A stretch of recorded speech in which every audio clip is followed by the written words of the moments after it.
काडी दौलत परिसरात ढगफुटी सदृश्य पाऊस, नदी नाल्यांना पूर, शेतपिके पाण्याखाली। जून महिन्यापासून रुसलेल्या मान्सूनच्या पावसाने मंगळवारी सकाळपासून काडी दौलत परिसरातील गावात संततधार वापसी केली।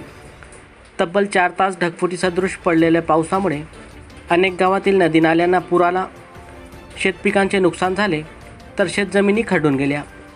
काडी दौलत परिसरातील गावात मागील काही दिवसापासून पावसाने दडी मारली होती। जून महिना कोरडा गेल्यानंतर जुलै महिन्याचे 15 तारखेपर्यंत मोठा पाऊस न झाल्याने शेतकरी मोठ्या पावसाची प्रतीक्षा करीत होते। हवामान विभागाने 16 जुलैपासून संततधार पावसाचा इशारा दिला होता। हवामान विभागाचा अंदाज खरा ठरला आणि मंगळवार 16 जुलै रोजी सकाळी 6 वाजतापासून संततधार ढगफुटी सदृश पावसाला सुरुवात झाली। तब्बल 4 तास झालेल्या मुसळधार पावसामुळे काडी दौलत, मोहदी, पोखरी, कोंदरी, वाकान, पेळी, तुळशीनगर, वनोली, चिचपाड, साई, वागद, हिवरी, कवडगावसह इतर गावात नदी नाल्यांना पूर आला तर शेतात मोठ्या प्रमाणात पुराचे पाणी शिरल्याने शेतांना तलावाचे स्वरूप आले। कोंदरी, वाकान येथे अनेक घरात पाणी शिरल्याने घरातील साहित्य, अन्नधान्याचे व घराचे मोठे नुकसान झाले।